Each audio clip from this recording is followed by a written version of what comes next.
And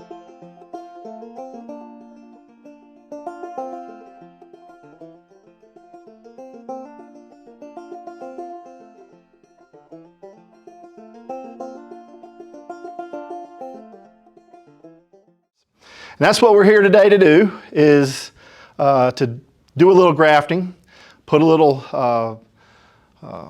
some trees and some top work or top wood together, and hopefully have something that is going to preserve something that is meaningful to us with regards to a particular variety, or something that maybe you can repeat later on with something that you remember as a child. Maybe you have that particular grandparent property, or maybe you've inherited a property with some old trees and you're trying to preserve one that's not doing well, or it's doing poorly, and you're trying to maybe see how you can, here we go. Never fails. With that being said, the grafting is, for everyone in this room and our listeners and stuff, grafting is your best way and your only way to guarantee the variety of apple that you've come to enjoy. The fact of the matter is, when apples flower and bloom and then go through the sexual reproduction process, the fact of the matter is, those apples that are coming off that tree that we enjoy to eat, and that we think we were taught in first grade, Johnny Appleseed took the seeds and went planted, and I'll have the same apple tree again. No, you won't. You may have something that's very close, and it will certainly have enough of the parental input that you'll have an apple that might be close to what it was grown originally. But in many cases, that pollination occurred from somewhere else. It could have been the crab apple down the road. It could have been the worst tasting nasty apple that, was 2 miles away. It could have been a number of different things, but as long as it was Malus species, and like I said, crabapple is a wonderful pollinator and actually pollinates most of our apples. You aren't guaranteed that variety that you've come to enjoy. So it is absolutely your best way to take a vegetative cutting, and with that vegetative cutting, place it on a rootstock of choice, and that way you have a brand new tree that should live for many, many years, and have that exact variety that you've come to enjoy. Now, we didn't start off that reasoning for grafting. I've got 2 different types of rootstock here in the back, and I guess I should talk about how things get put together first. So let's talk about timing, the actual activity, and then I'll talk about the care for afterwards. All 3 are pretty equally important. When it comes to your grafting exercise, it's usually done this time of year in the March, April time frame, because that's usually about as long as I can typically hold my scion wood. And when I say hold my scion wood, I am going into the orchard, usually during scheduled pruning time, January and February. And that may be particularly that old tree that's there in the yard that I want to collect from. But during that time, I am collecting scion wood out of that tree. And scion wood is last year's growth that has occurred over the previous season. I would like to always try to have scion that is preferably, number 2 pencil size or larger. When I have that particular size, it's a little easier in my grafting efforts, trying to put 2 pieces of wood together.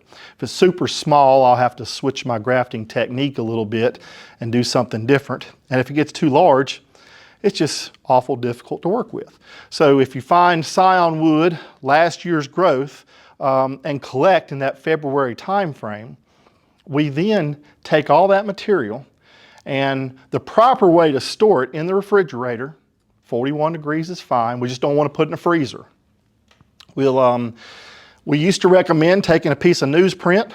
You'd mist down that newsprint till it was lightly damp. You'd lay your scion wood in it like a Subway sandwich, fold, and roll. Then drop it in just an open-ended bread bag and set it away in the refrigerator. Usually, we won't even have to come back and check them to, it's not an everyday event or even a every week event. In that refrigerator, they're going to stay nice and dormant. Their buds are going to be tight and against their stem. And you're going to have a situation where you have a usable piece of wood in which to graft with come this time of year. Now, a couple things about scion. That scion needs to, that's an excellent example, Amy. You do, this is why we enjoy Amy's help. When we collect scion wood, we want last year's growth. And the reason is apple and pear, both for that matter, don't flower and they don't fruit on the most recent year's wood. And that's what I'm looking for, is that vigorous, young, vegetative wood with those buds that are still thinking physiologically that, hey, I'm going to be a vegetative growth for this upcoming year. And if we, up here on the top of every shoot that you would cut out of a tree or a shrub is your apical bud. That is the bud from where your new growth will extend for the upcoming year. That particular bud is always a marker, or helps us identify the age of the wood that we're collecting. Because right at the base of that bud, when it sprouts and takes off, it will leave a nice round ring all the way around where it emerged and unfurled from the stem. So now I can count back to the last place the apical bud was located, and I can see that that's my last year's growth on the end of that shoot. Now as I continue down, I can start into my second year's growth, and sometimes I can get away with using some material out of second-year-old wood. But the fact of the matter is, apples and pears absolutely start considering themselves, as a possibility for bloom material or generating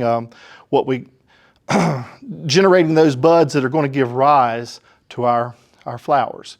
Now they usually occur on spurs, and if we look right here, there's another wrinkling that goes all the way around. So there was year 1, year 2, and here on year 3 wood, this little piece right here, we can see the start of 2 new spurs. Usually the spurs will start to get larger as the apple tree matures, that particular limb matures. But these buds that are originating on those spurs are your fruiting buds for your apple tree. So those, if you can see right there, those 2 buds on each one of those spurs, they're nice and flat. They're not small and rectangular and hugging the stem. They're coming off, giving themselves some room, because as they flower out, they're going to give rise to what would have been potential apples in this shoot. Now, collecting scion wood, I do always like to use my example here. I just showed you this shoot right here. Please pass that around so they can look closely. That shoot there we just mentioned, I've got 3 years of growth on it. So how many years old is this shoot right here? Any ideas? I can't see the rings, but they're on there somewhere. Or are they? Yes. That's exactly right. Down here at the bottom, down here at the bottom is the ring where it would have come off or grown off the tree, and this was a single year's growth. Now this was just taken. It's very dried for me carrying it around the truck, and it actually twisted on up with me. But the fact of the matter is, this is one shoot. I was using it in an apple pruning demonstration. Or I've taken it during a pruning exercise that demonstrates, hopefully, to homeowners and anybody that wants to prune fruit trees, that being excessively, overhanded when it comes to taking wood out can create wood problems that you then have to address the following year and or 2 years later. So when you excessively prune most of our fruit trees, they will try to push back at you and generate new wood. The only problem with wood like this, every bit of this is vegetative. There's not a fruit on it. And next year, if that bud was still there, it would have started here and taken off again. So you have to be careful about how you create problems for yourself when pruning. Now, along this shoot, every 2 buds, to me, is a new tree. And for those of us grafting, that's what I need you to be thinking in terms of, is every 2 buds are a new tree. The reason being is if I leave 3 or 4 buds and I attach them to a rootstock, that union has to have an ample time to knit together, to heal the wound, and then start transporting energy as well as water. If I leave 3 buds, 4 buds, 5, in most cases, those buds will break, they'll open up and they'll start to take off, and my new shoot that I've added will just dry up and die. I'll lose my top work. And in the process of doing that, I tried to supply too much energy to multiple buds instead of concentrating on just 1 or 2. A good orchardist would say, John, and I've had Charlie Lavender back in the day tell me, 1 bud per sign piece, let's move on, go faster, go faster. But we were grafting 500 to 1,000 trees and we wanted to be done by 2. So, but for those of us today, we're going to be selecting 2 buds out of a shoot, out of our scionwood, and that's going to be the top piece that we're going to add to our rootstock. Now, 2 buds do a wonderful thing for us. 2 buds allow all that energy that's trying to make it across that newly cut and grafted area. It allows that energy to just be diverted between the 2. And in most cases, it'll take 3 to 5 weeks. May take 6 or 7. Be patient with your grafts, folks. But in most cases, your top, if your graft was properly performed, you will actually see those buds break and you have the start and the making of your new apple tree. I took an opportunity to cut a piece of scionwood using the technique that we're going to be using today. And I just wanted to point out, every small shoot of scion, if you go back and you select you a piece back there, you bring it to your table, you cut out what you might need. If you have a good shoot like that that's left over that you're not going to use, please return it to the stack so we can use it for the next class. But please remember that everybody needs a piece of needs a piece of scionwood, just about that size right there. It's like a puzzle, huh? Literally like a puzzle. And for our camera folks and stuff, you see I made 1, 2, there's 3 more remaining. Out of that 1, maybe 18-inch long shoot, how many trees are we holding in our hands? A lot. And that's the advantage from a commercial's perspective of why grafting can be an asset. When we start thinking about purchasing apple trees, my commercial growers, we don't pay residential pricing or regular retail price that you would find at any of the box stores. However, those apple trees that we buy in still are very expensive. Why not, if I have the availability, to choose my base, my rootstock, and put my desired variety myself on top, wouldn't I grow my own trees through the grafting process? So, or maybe take advantage of the nursery that has just done the same the year prior, and I'm just buying smaller trees. That being said, the rootstock that I have back there today for us to choose from and use, I have 2 types. The one is this guy right here, the 111. And the 111, or MM111, was originally developed across the big pond and was primarily designed initially, they thought, in the experiment stations, the Malling and the Merton, to actually be somewhat resistant to apple woolly aphid, an insect that we still have right here in Floyd County, but an insect much like hemlock adelgid and others that like to pierce and suck the sap out of new shoots and things and really infest it to the point where we damage trees. That particular insect, they were looking for a rootstock, or a tree that would actually be somewhat resistant. Well, in the process of doing that and finding one that they thought was, and in the repeated processes of taking vegetative cuttings and getting that tree to reproduce itself exactly each time, they realized the 111 is actually size, maintains a semi-dwarf size.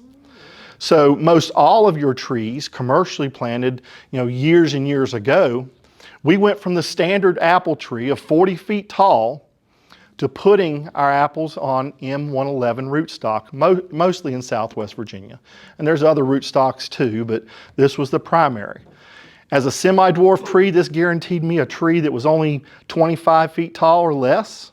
I could prune it smaller for many, many years before it ever got to that height. And in the process of doing so, this tree here had an excellent root system. It was withstanding of fruit load, it was withstanding of our wind at our elevation, our ice loading and things of that nature. This is primarily our predominant tree that we probably find in the New River Valley region anyway. Now, that's one of our trees to select from today. It's in the furthest bucket, and Amy is actually writing MM111 right there in front and demonstrating. The other rootstock that I have for you back there is something relatively new to us, or certainly new to our region. G for Geneva, the Geneva 890. This particular rootstock is part of the Geneva group of rootstocks that has been developed and with the emphasis placed on some disease protection. Actually, fire blight, which is our #1 bacterial disease in apple and pear. It is the spurt. If I could deal with fire blight from a bacterial perspective, we certainly do commercially by having to use antibiotics and stuff, ag strep and streptomycin. But in the case of homeowners, we don't, and that bacterial disease can plague us as homeowners or residential owners. So in the case of this particular rootstock, it too is a semi-dwarf tree. I've chosen it specifically because it's probably just a bit smaller even than the 111 in my opinion. And it is also resistant to fire blight. So I think it's a wonderful choice for us to consider making a switch to in the event that you would like to try. It is equally strong in root system once it has a chance to grow accustomed to its new location where it's been planted out and stuff. Is very well footed. It will withstand fruit loads and wind and ice load and stuff, just like I mentioned for the 111. Yeah. Basically, yes, as Amy points out, if you move away the root system right there, you can see in commercial rootstock production, these are just cuttings that were taken off of that desired rootstock variety, the Geneva 890s, and they were put into giant stool beds, hundreds of yards long and grown for their new roots, and then sold to us so that we can put our desired top trees on this rootstock. So everything vegetative. If we're going to maintain the exact same tree, we've got to do it vegetatively somehow. There are other varieties out there of rootstocks that I don't have here today. And I don't have them here today largely because as we breed rootstocks to get down in size, if I breed them to get down to dwarf size rootstocks, and some would argue the M26 that it would still be in a semi-dwarf, but certainly as I breed rootstocks down in size, what we've learned is we lose root system, or we lose that tree's stability in which to withstand its own fruit load in some cases. So if I don't provide a post or I don't provide some support, maybe it's just a single top wire at about 5 or 6 feet up that it grows to, tied to, and that top wire is all it needs to kind of maintain itself as it starts to develop its girth.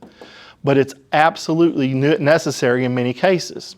You might get away with planting a dwarf tree in a protected area of the landscape, one that's not subject to the wind shear coming around the garage and hitting or whipping on things and putting a twist on the tree. But for most part, as I move down in size to provide for a tree that I might keep the height of this ceiling in this room for years, I tend to lose root system and the ability for that tree to be a sturdy fixture in the home landscape. So I would suggest, in most cases, semi-dwarf trees. The semi-dwarf trees, like I said, most are below that 25-foot range, which puts them below that 30-foot old utility easement, or certainly some of our newer utility easements that are even higher. It allows me to have a tree that will fit most lawns and landscapes very easily. From a commercial standpoint, Most of my semi-dwarf trees, I'll plant them about 21 feet apart. So it's just something to remember, and we'll cover that maybe here in a minute. The grafting became a situation, like I said, to save commercial growers money when it came to replacing trees, and both preservation of the varieties that we wanted to have before. Now it's all the way to the point where it's size controlling, disease controlling, insect controlling. There's value to having our trees on a rootstock. Now, does an apple tree have to be on a rootstock? No, no. I can take that apple tree, scion piece right there, and I'll cut off the apical bud because I want to give it a chance to grow roots. But I can stick that down into a nice moist media surface, or down by the old spring house, or anywhere where I have a nice, wet soil, and I can walk away from it with a little rooting hormone maybe added. And all up and down, just below the bark in apple, is adventitious shooting, or adventitious capabilities to grow roots rather than just buds. Did you say just below the what? Just below the bark itself, at that cambium level. Just inside, underneath that bark, you have the ability to, this tree change from what it thought was going to be a vegetative shoot coming out.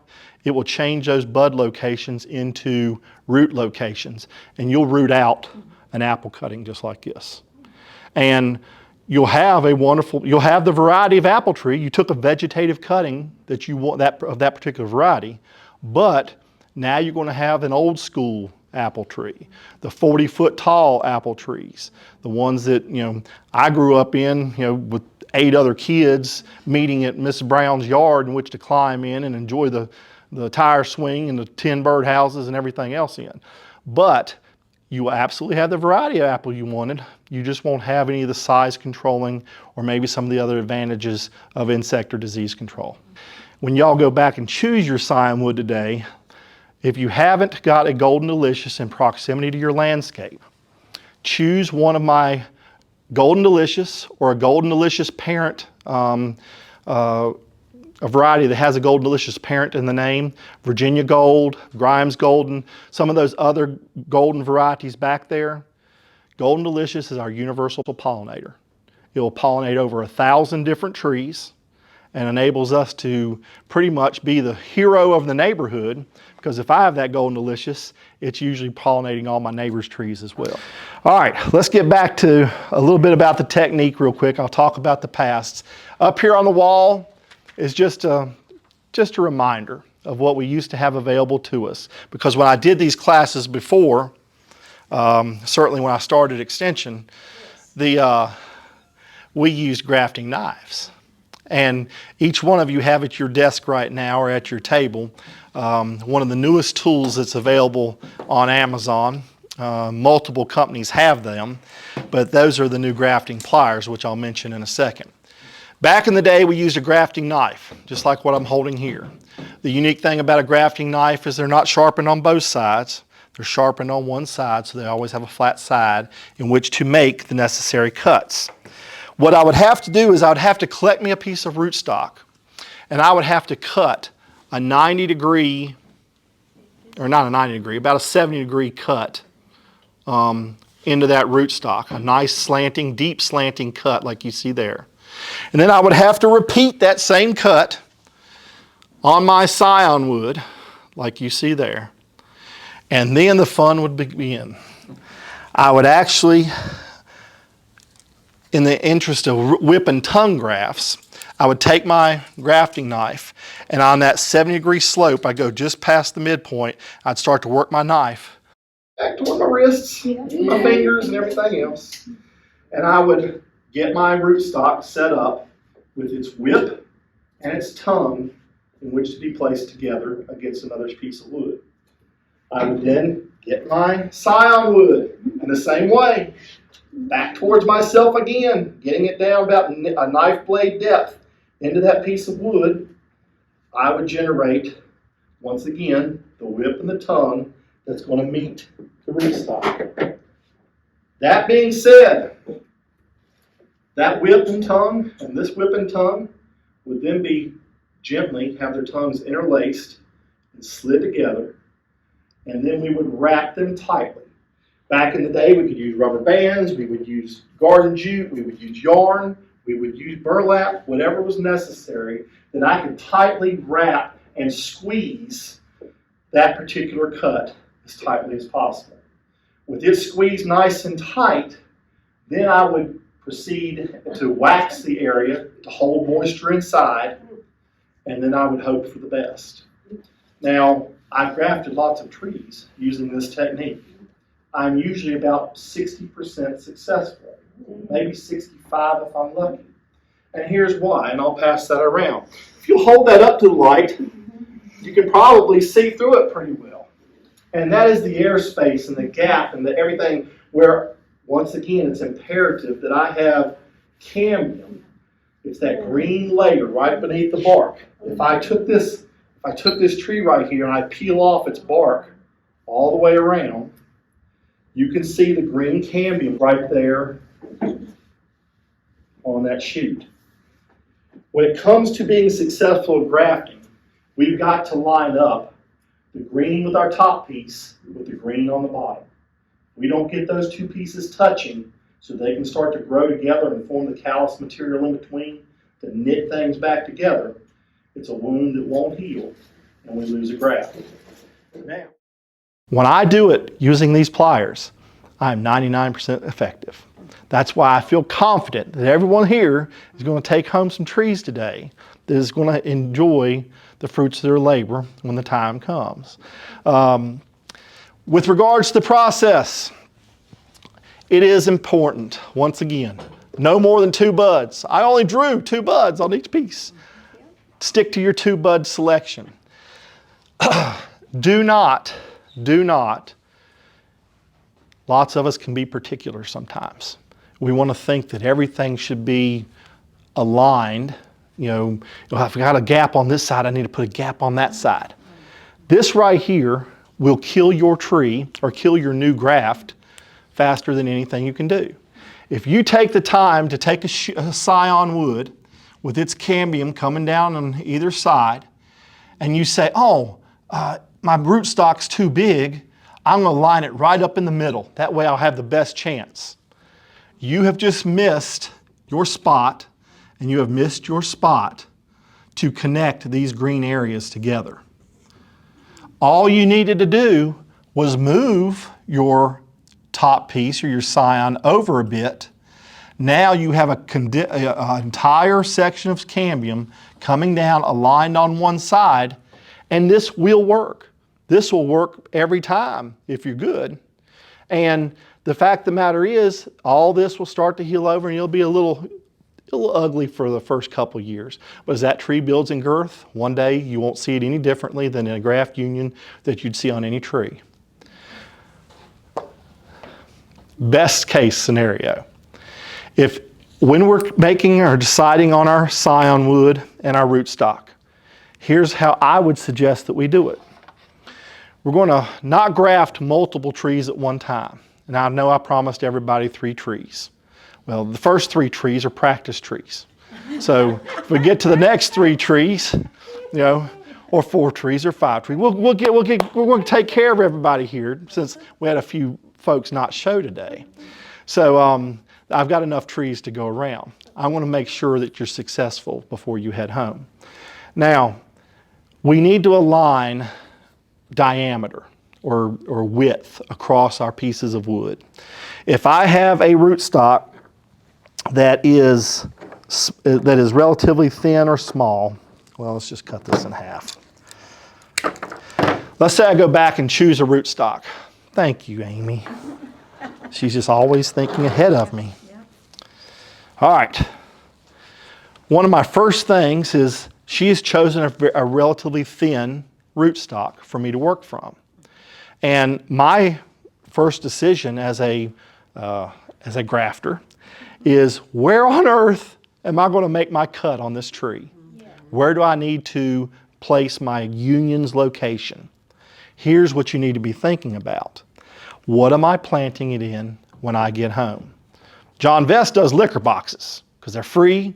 I can put one in either corner, fill it up with soil, and by the time they start to tear down or tear away by August, usually the trees are ready to go in the ground. But gallon pots, 2-gallon pots, anything like that is wonderful. Here's what you're going to do. There on the base, you can see, once again, this was just a cutting that's been allowed to root, and it's rooted from each one of those bud locations that I was mentioning. You're going to take your rootstock, lightly spread some root in different directions. I usually will throw some soil in the bottom of my pot. When I get home, I'll stick my stick.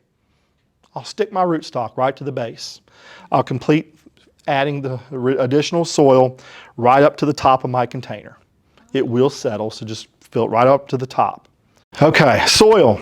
It does not need to be nice, wonderful Walmart / I keep naming names. I shouldn't name names. It doesn't matter what store you purchase it from. I don't like necessarily to handle new root systems in a soil that already has a charged fertilizer content. Most of the products that we buy does have, a mild fertilizer addition already.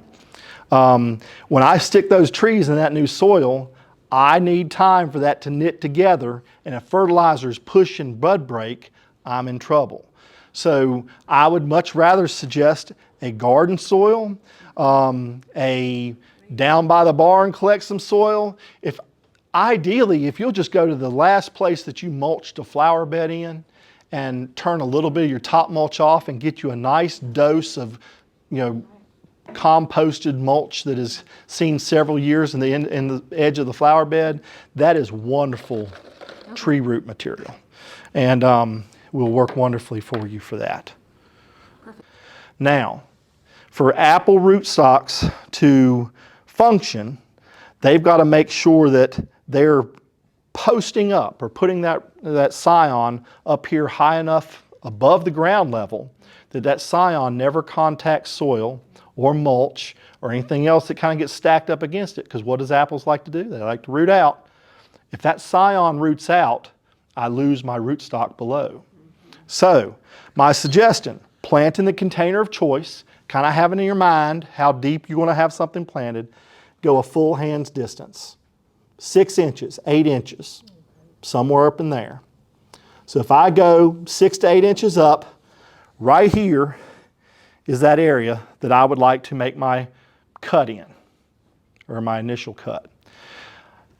The nice thing about your rootstock, anything up here is already, and you will shoot your neighbors with it. You try not to poke anybody in the eye, but I can get good at shooting people. The top of your rootstock is starting to dry out anyway. It's useless to me, so I wouldn't want to be up there anyway. But I want to create a cut somewhere in here that is going to match something I'm going to place on top. Here's what you do. Once you have your rootstock back to your table, go select a piece of scion wood that matches as closely in size to that area that you're going to cut. So if you sit here like this, you'll sit here all day with me. If you side them side by side, you'll sit here half the day with me. Go ahead and turn your tree. Lay your scion wood right over the top and start sliding it down to where you can see you have 2 locations, the one that you want to cut and that it matches the same size as the scion that you want to put on. At that point, I know I want 2 buds or a piece of scion cut out of that area there that's going to go on my rootstock right there. Keep all your buds in the same direction, okay?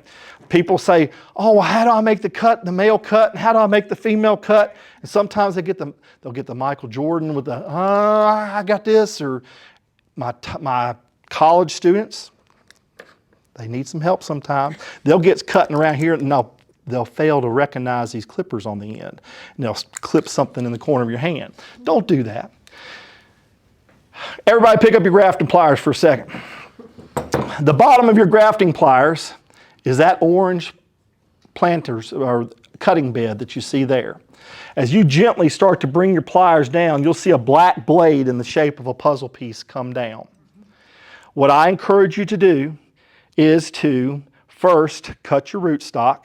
what you're going to look for is a place between two buds, a flat area between two buds. Did I draw any buds across from any buds here? Nope, because apples are alternate. So in this flat area, somewhere in here between the two, I would like to make my cut. That being said, if I want two buds up here, I'll probably move this cut down a little lower, just above the lower bud, to give myself as much room to work with as I have right there, or I can. I've said, I want to make a cut right here. I'm going to lay this nice and horizontal in my planting bed. How's that tree laying horizontally right now? I've got a little squeeze. Not enough squeeze to cut, or cut into the bark or anything. I'm just gently squeezing down. This enables me to kind of look down my blade inside to make sure that I have room on either side of my wood in which to make my cut. And now I have a nice female cut there ready to accept a piece of scion. I go down with my scion, I find a piece that I think is relative in size. I've made the decision that I want to cut right there. Same thing again. As long as my buds are going in the right direction, I'm never having to change my pliers. I'm going to lay it right back up there in that orange planting bed. I'll bring a blade down to just where it touches. I can look down across that blade again to make sure I have equal sides. Make my cut. I have my male end. Magic. Magic. I need two buds. 8 buds is a killer, right? There's a bud right here. There's a bud right there. I'm going to come 1/4 inch above a bud. And there is my scion wood. That piece of scion will then, now this is important. Has anybody ever put a puzzle together by just shoving pieces like this? No. Please don't do it with your wood. Try to start from the top, work your way down, and squeeze it down with your thumb. If it doesn't look right or doesn't look like it's coming together like you anticipated it coming together, back it back out nice and gently. Rotate your wood or your scion 180 degrees and slide it back in, pressing it firmly with your thumb. And look, lo and behold, we've just created, Same diameter, too. are very, very close. And it's going to match all the way around there. Now, that being said, now the fun part begins. It's the balancing act. I watch people all the time. They've got it together. Oh yes, don't mess, don't fall, and it falls every time because they want to turn it over like this. Don't do it. Hold that little tree up, stack it up, however you'd like. Now's the time. I want the first couple buds here below. I got to rub them off. Now I tell the college students that these are not video game controllers. These are dissection tools. I take a thumb and I rub out the bud that is in every bud saddle as it goes down. And all you got to do is just a gentle rub right to one side, and those buds usually lift right off and out of your rootstock. Do not rub the 2 buds off your scion. I need them to grow.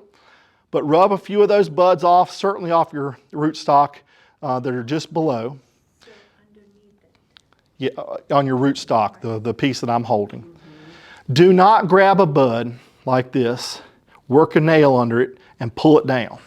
It's like Now, have I killed that tree? no. No. The fact of the matter is, that green that you see is still the living portion of the tree. But now it's another piece of wound or a wound that young tree has to deal with. If I create 8 of those down below, that's not a good thing. If you look all the way up, I've not done that on a single one of those other buds, and I've managed to rub each one of those out very well. Let's talk about grafting tape. Grafting tape, when you order online, can be fairly expensive. Amy reminds me when I say that I'm cheap, that I am not really cheap, I am just frugal, or that I need to be frugal.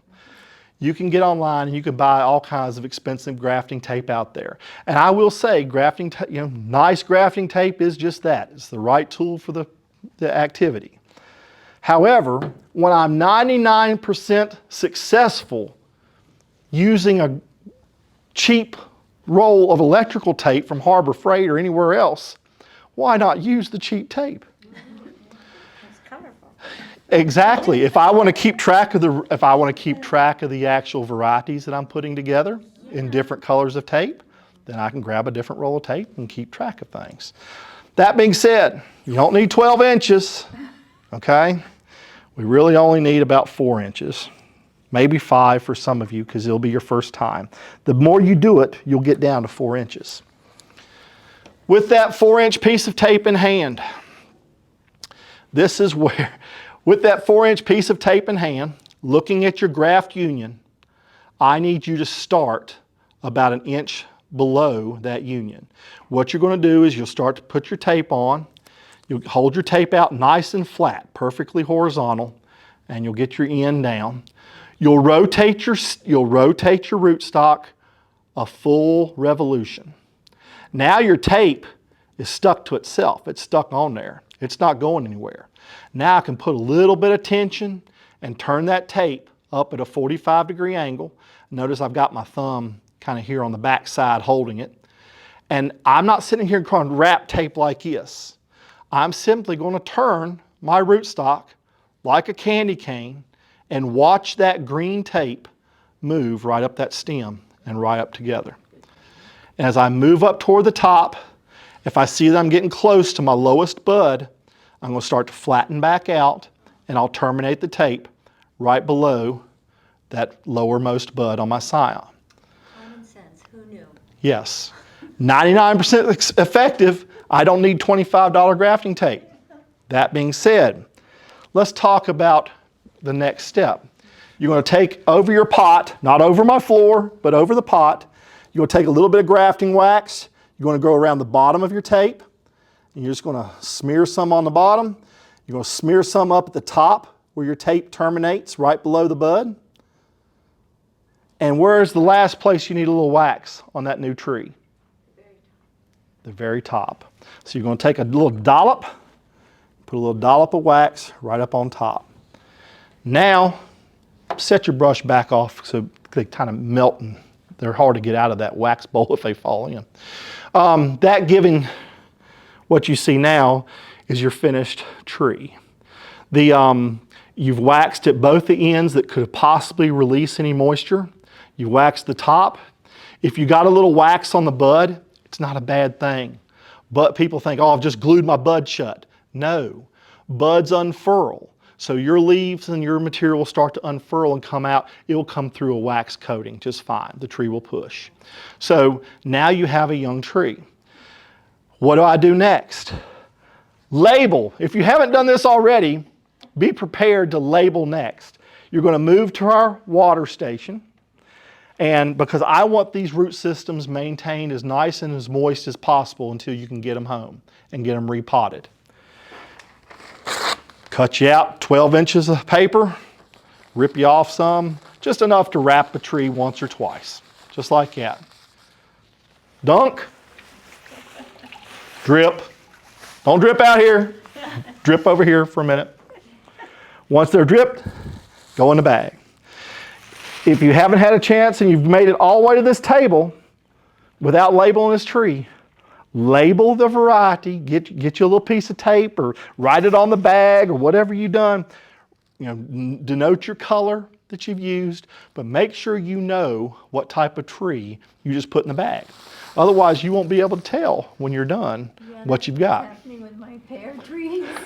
So this is the finished product that you're taking home. Now, a quick caveat.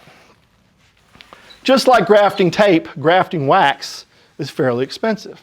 If I want to go buy a little keg or whatever, it's $15, $18 for a thing of grafting wax. I carried this to Virginia Tech a couple weeks back. And I said, here's the grafting wax. Y'all will learn more about this when you get out of an apartment situation and into your own homes. And they're looking at me like, what is he talking about? The wax rings that hold your toilets or seals them to the floor is perfect for grafting wax. And one of the young men, he said, well, you can't find anything for $1.79 anymore. I can't even buy a Mountain Dew for $1.79. So by the next class, because I had a Monday, Wednesday, By Wednesday, I was back and I said, you're right, it was $2.49 in today's day and age. But for $2.49, I've got enough grafting wax to do multiple classes of trees. You will undoubtedly not know what variety or what piece you're working with, okay? As you make a cut, if it's not the material that you want, put it out here at the very edge of your table. If that won't work for you, drop it on the floor. I'll sweep later. But do not put an old piece of wood, or let's say, oh, that's a nice piece of scion there. That looks wonderful. Y'all remember what I cut that off of? That's the root stock. Okay?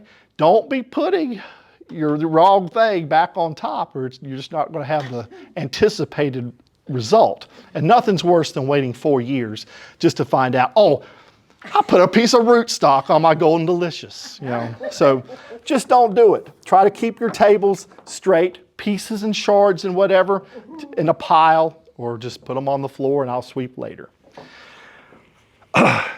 It doesn't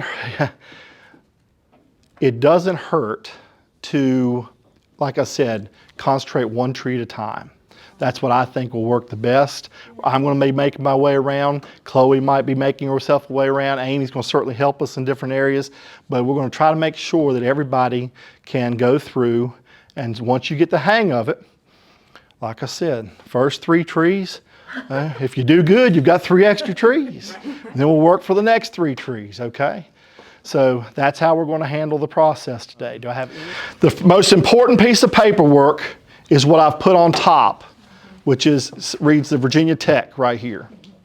Care of your young rootstock once you arrive home.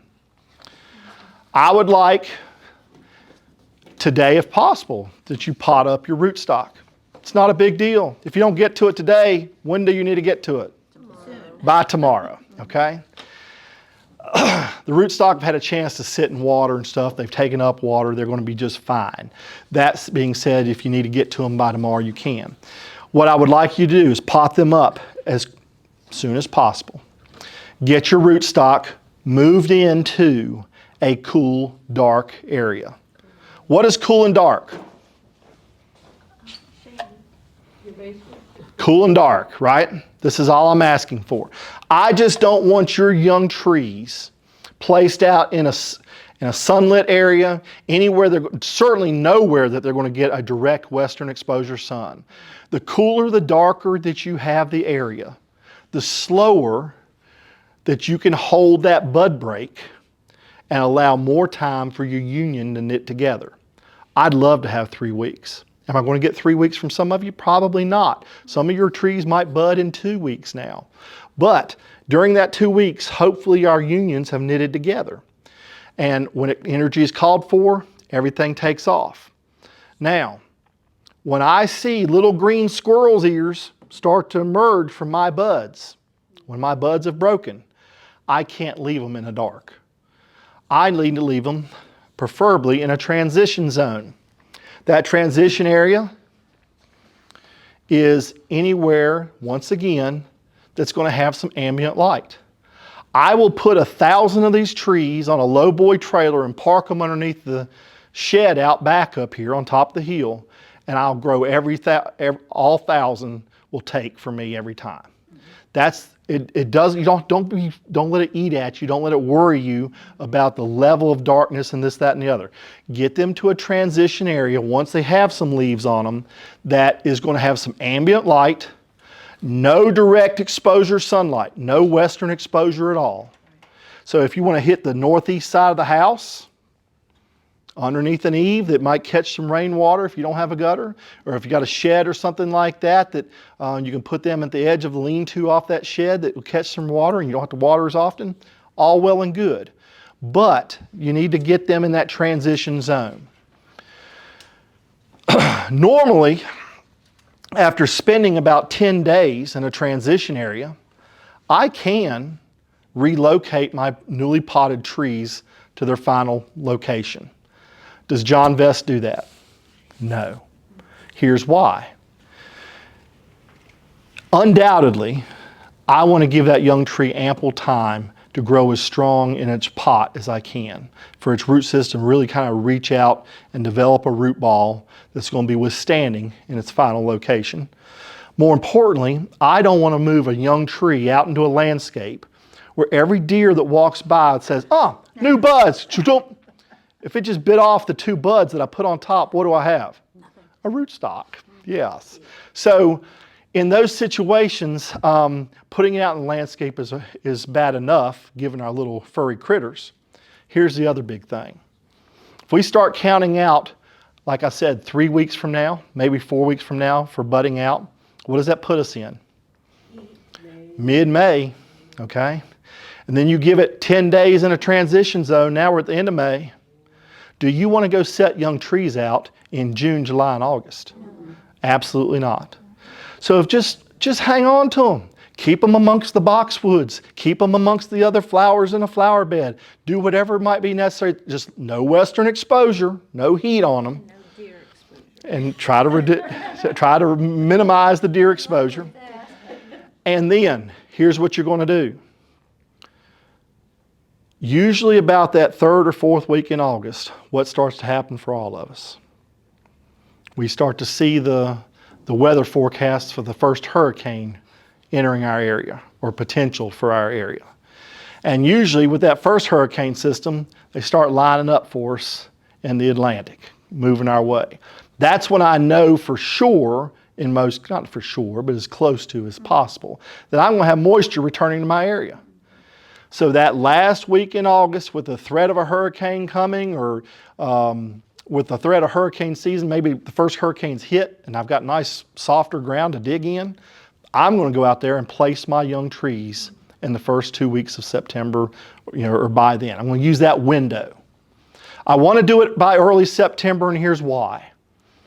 That tree, once it gets put out in its new location, it's going to start to root out, it's going to do its thing, but it needs ample time to grow accustomed to that landscape location before winter gets there. What we're trying to do is rooting out. I want the top of that tree to start to go dormant, just like all the trees around it. It's going to drop those beautiful, wonderfully new leaves that you just had grow. But the important thing is, as long as soil temperatures are 40 degrees or better, that root system growing out, growing gangbusters. I'm letting the base get ahead of the top. If we could do that for everything in horticulture or landscape-wise, we would grow all day long. By the time the spring of the year rolls around, I'm in a position where now I've got a strong base, pushing a smaller top, and I will be successful with my new apple trees. Now, care, because we had that question brought up too. I no longer mulch my young trees, particularly fruit trees in the landscape, with regular mulch products. It's not that they aren't wonderful. It's not that I'll lose the argument. Oh, they hold moisture and they keep things warm and blah blah blah blah. That's well and good, but you know what they do? Absolutely do 100% of the time. If I've got more than about 2 inches of mulch, they create a habitat for white-footed field mouse, short-tailed field mouse, pine vole, meadow vole, and all the little rodents that like to come and chew and girdle the base of my trees. If I have access to some nice clean stone, when I say clean stone, just 57s, normal foundation stone, just nice clean stone. I don't care if it's larger rock. If that can be 3 to 4 shovels around the base of your tree, does it stop any moisture from getting to the bottom of the tree? No. It filtrates right on through. What does it do? Keeps the weeds out, blocks the weeds in many cases, or at least cuts down on a large amount of the grass that wants to grow back. And I will put that ring around there. It lets every hawk, an owl, or raptor that's out there that's flying by pick that little rodent out at about a quarter mile away and fly right over them, take him right off that rock as he's making it towards my tree. That being said, I think that is a better solution to some of our rodent issues that we have in an orchard situation. To the point that I am now suggesting a stone surround as opposed to an actual mulch product. You choose to use your mulch, then prepare to do the additional things of, maybe it's a hardware cloth protection zone or something along there attached. I'm not big on tree tubes. I think they're a waste of time. Trees grow up and out the tube, and the deer, it's just like deer candy on a lollipop, and then I'm growing in a tube again. So that being said, you're into the fall of the year. Things start to go dormant with you. Spring of the year, things leaf out, and there's where some of those other sheets talk about, spray schedule or spray, if you want to talk about a spray. I will say this. I do spray my young trees once their leaves have come out and are full size, a full apple leaf size. I will spray them with a normal garden fungicide, like Daconil or chlorthalonil. Or if I've got some Captan, if I've got another orchard spray that has a fungicide in it, I'll spray it. And it's not because I'm really trying to, protect the young tree from bugs or anything like that, but I am concerned about powdery mildew. Powdery mildew is a problem for me twice a year. Usually in the late spring, it takes a cool night, so I'll get humid during the afternoon, but I'll still get a late cool night, like June 6th, when we had the frost here in Floyd last year. Set us up for powdery mildew. Same thing as we start into the fall of the year. You start to get in a cool night, but warm days, powdery mildew's back. Powdery mildew is rough on young apple shoots. It will cover them up and wilt them or brown them up and have them fall right off. So just a single application is usually all that's necessary. If you wanted to spray it once in the, certainly before June, and then once around the 1st of September, then you're absolutely going to be protected from the powdery mildew issues in most cases. Do I have any?